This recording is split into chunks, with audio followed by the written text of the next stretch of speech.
Can we talk for a minute about our Integrating Heart and Mind workshop? Absolutely. I'm excited. It's coming up in the fall of 2024.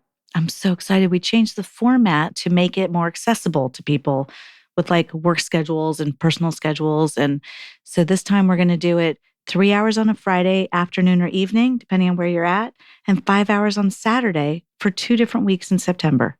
Yeah, and it's so great. Like if you're finding yourself stuck in like sticky bad patterns or having communication issues or something like that, or if you want to just like get closer and trust yourself or your partner more, this is the workshop for you.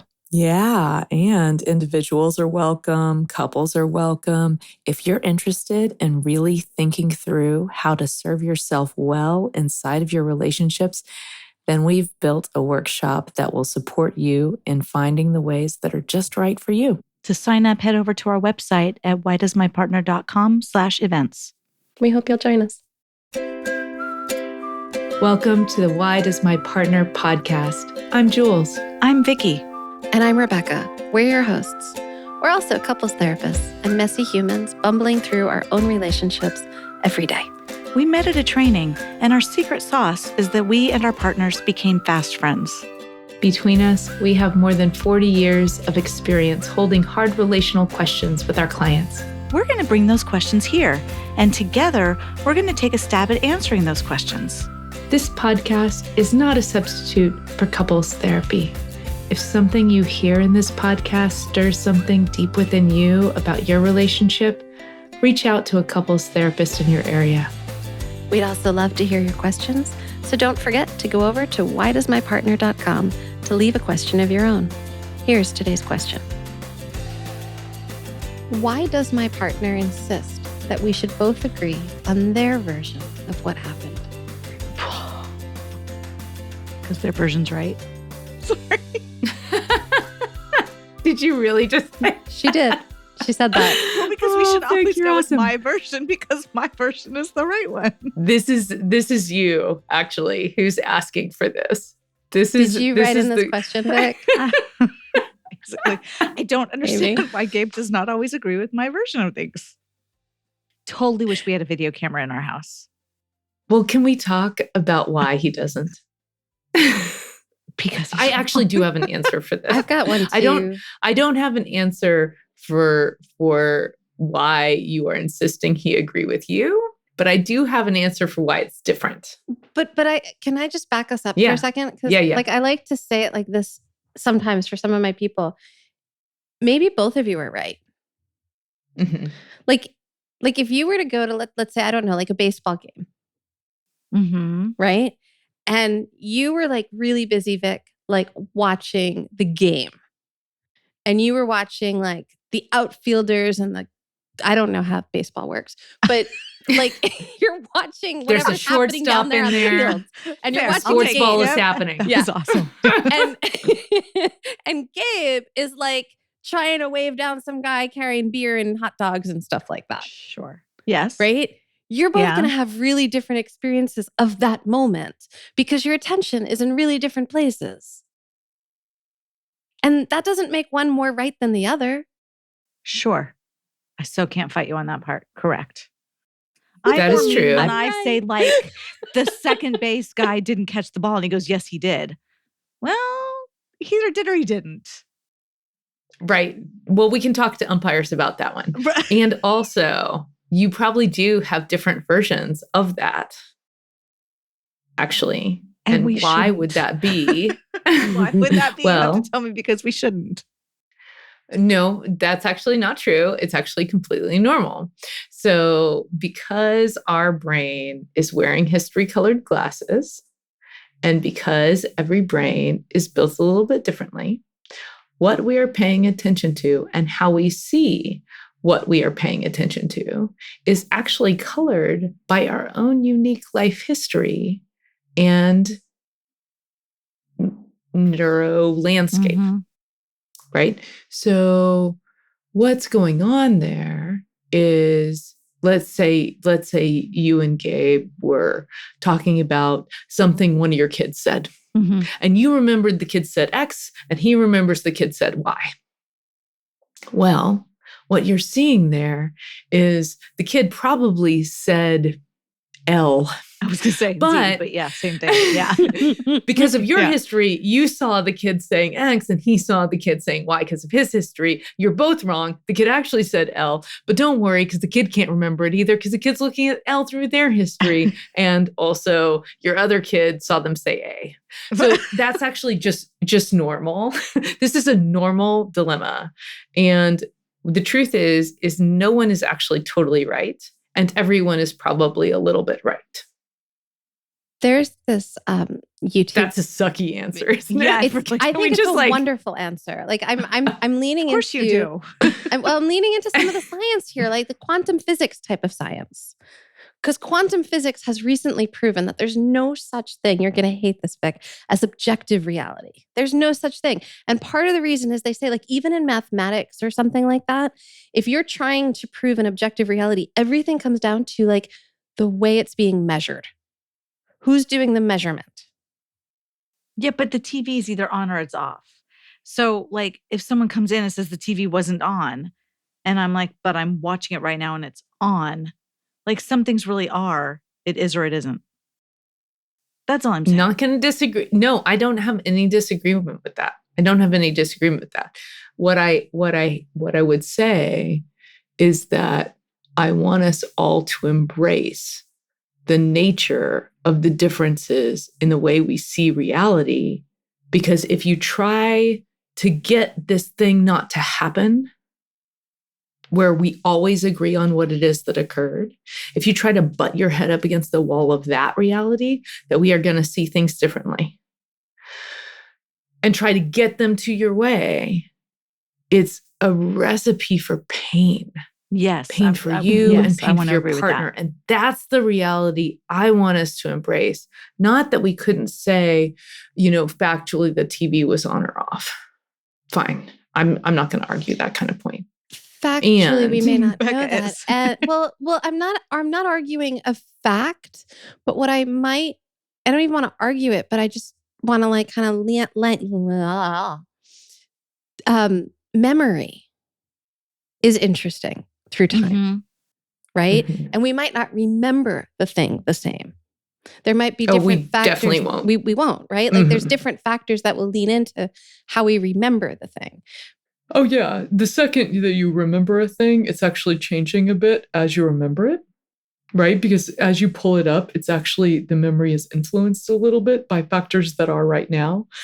So if I remembered something that happened yesterday and I was hungry at the time, then the agitation in my body is going to make me remember that memory a little bit differently. And then the next time I pull it up, it'll have some of that thread of agitation in it, but it will also be colored by my sleepiness for the next time I brought it up. And then it changed again. So memory is not that level firm. We can't rely on memory as Right. fact. Because Mhm. I think that's what a lot of people are talking about when they're asking this kind of question, right? Like my partner is insisting we should both agree on their version of what happened. I think we're often talking about memory. How do you We remember are. this going? You said Mhm. what, when? Mm-hmm. There's Yeah. also, as the partner who insists on it being their way, I will admit to that. Mhm. I mean, I've already have admitted to that. But you started there. I did. Yes. I don't need to come around to it right now. But I can tell you 2 reasons why I do it.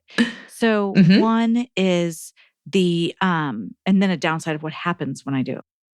But it could, I can't speak for everybody, but like if you grew up in a house where like you do know what you're seeing and you're always being told that you're wrong, then like I think that was my experience, that I'm going to dig into like, no, I'm really not crazy. Like that really is what was going on.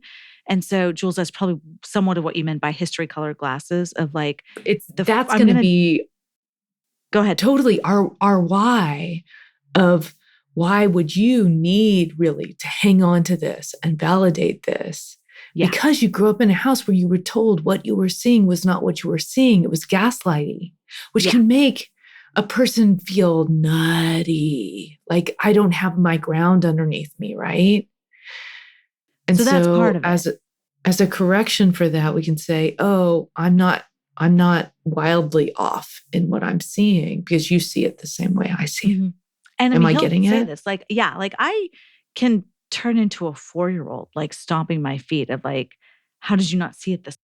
Like, so there's stuff behind it, obviously. Mhm. I mean, not always, but frequently.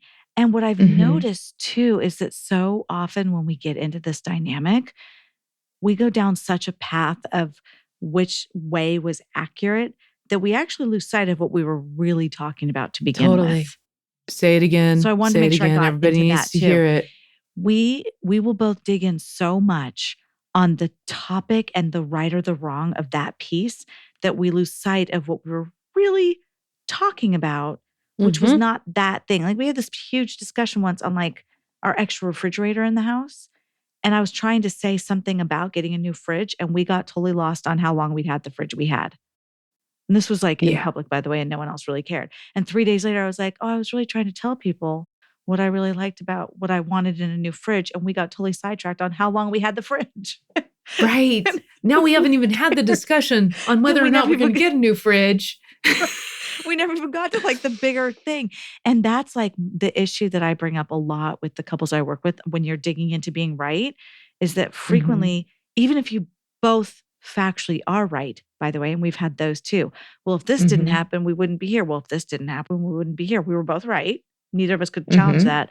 It didn't resolve the issue at all.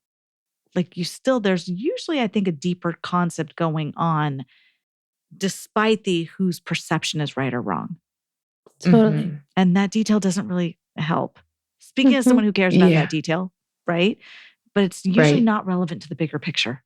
Can I name something that I think you're like touching on here, Vic? Mhm. And I mean, I think we're talking about vulnerability again, right? And like the protective ways that we try to like avoid vulnerability, because if we actually just stay engaged in the process and like what's the real thing that we're talking about? Is it actually about who's more right and who's more wrong, or is it about something else? I Mhm. think we Mhm. actually hit up on a bunch of vulnerability. And I think often when we get stuck in these like my version's right or your version's wrong kind of stuff, we're actually trying to like do some work to avoid that vulnerability, which is actually keeping us Mhm. more disconnected from each other instead of connected. Like Yeah. so in terms of a U-turn here for both partners, Mhm. I sometimes think like, well, what would happen if you like allowed in the influence of your partner? What would happen if like something about what they were saying, even if not all of it, but if something about what they were saying was accurate, what would happen? Mhm. What would shift inside of you just to take in that Yeah. influence? Yeah. Can I expand on that too? Totally. Mhm. Because the words that are crossing my mind in addition to vulnerability are pride and humility. Mm-hmm. Mhm. Or being humble. I hope I'm getting that word right. But like it is a hit to my pride sometimes when I will back down and take in some of what Gabe is saying. Because my pride just wants Yep. to dig in and prove my point. And so there have been Mhm. times that I have consciously made that decision of like, okay, let go of the pride piece. Yeah. And I think that goes Yep. with the vulnerability. At least for me, it does. I'm not going to Mhm. speak for someone else, but for me, it does. Of like, ooh, do I really want to let go of that? That's hard. Yeah. Mhm. If we want intimacy. Yeah. Mm-hmm. Well, yeah. And what I'm thinking too is that often what we're looking for is a shared reality Mm-hmm. because it helps us feel a little bit more connected, A little less alone. a little less Mhm. alone. Exactly. And it's like, oh, if we can have this shared reality, then I will feel more connected to you. It's like a connection tool sometimes Mm-hmm. that we use. And I'm not saying it can't do that. It does make us feel more connected to have a shared reality. There have been moments, I'm thinking of even recent ones, where somebody has said something where they just agreed with how I saw a thing. And the relief of being like, ah, we can see this together. Yeah. I'm less alone. One of the things that happened was I was actually sharing about a moment of feeling very alone. And the other person looks at me and says, of course you're alone. Nobody's going to be able to do this with you. You're totally on your own in this. And I was like, oh my God, I feel so much better and less alone just because you can see how alone I am in this. Yes.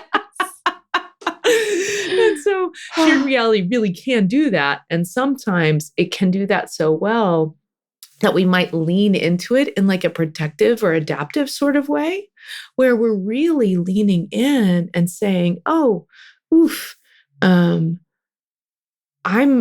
hoping to use this as a tool more than an experience of connection. I'm going to use it as a tool to get connected instead of, oh, I hope this happens because it does bring me to more shared reality. Right. And connection because of that. And the other thing I was thinking about was, I don't know, sometimes people are looking for accountability. And so if you're calling in with this question, one U-turn I would encourage you to make is, wait, what if they're right? And they're asking you to face a thing. Ooh, like, oh, I'm sorry. like, that one's hard. Well, Yeah. You caused an ouchie for them in some way, some kind of something that didn't feel good. And they want you to like own that and say, oh yeah, I did the thing and that didn't feel so good for you. And I'm, I see how that caused you some harm. Yeah, I see that. I'm sorry. Again, though, vulnerability. And pride. And pride. Either I didn't really do it or you're misinterpreting what I did. Or there's the whole, well, that's not what I intended. Right. Actually, let's say that. Oof. I hate that one so much. That one hurts so bad. Say it again, just so we can hear it. Oh, if it's, well, that's not what I intended. Ow. Can I just say why that hurts so much? Yes, please. It hurts because it's like, okay, and whatever your intention was, how it landed on me was. And that hurt. And when you tell me about your intention, you negate the impact. Yes. And so because the impact is supposed to be less important as how I intended it. It's right. That's literally what it is. Yeah. Well, this is the piece, I think, around blame. And whether or not blame is that helpful, honestly, which I have a feeling it probably isn't. To be totally clear about it, I'm just going to out myself on thinking about this one. I'm not saying not accountability. I'm separating out accountability from blame. Yeah. Yeah. So the blame piece often brings up shame feelings, defensive feelings. It doesn't get us very far. But accountability, now that will get us somewhere. Especially when it's paired with behavioral change. Yes. And so along those notes, can I just also give a plug for our workshop? Because, hey, we do a ton of work around accountability and behavioral change inside of our Integrating Heart and Mind workshop. So if you're wanting to know more about this, visit us there. Yeah. Yeah. We love to work with people with it, taking the blame out so accountability can get bigger. Yeah. And so it's not about a blame space. It's about a hold on, slow down, come into relationship with yourself deeply and become a little bit more aware space. It's about a shared reality. It's about having shared reality. Oh yeah. But not in the protective kind. Yeah. Right. Totally right. Connected kind. Yeah. Yeah. Yeah. So it's 2 weekends in September. And you can go to our website to learn more at whydoesmypartner.com. Take care, y'all. See you soon. Bye-bye. That wraps up this week's episode. Join us again next week for another Why Does My Partner? We hope that you continue to listen wherever you get your audio and that you'll follow the show. To go deeper, join us at one of our workshops. You'll find our next date at whydoesmypartner.com. Did you know you can ask us your questions? Your questions are relational gold. Go to whydoesmypartner.com to either write in or record your question for a future episode. And here are some gratitudes. Thanks to Al Hoberman, our sound editor and podcast production magic maker, our audio intern, Cole Rickman, and to every one of you who has joined us for our workshops in the past. We've learned so much from all of you. If you're enjoying these conversations, please subscribe, rate, and especially please leave us a review on Apple Podcasts or wherever you listen. Thanks so much for listening to Why Does My Partner? Take care of each other best you can. See you next time.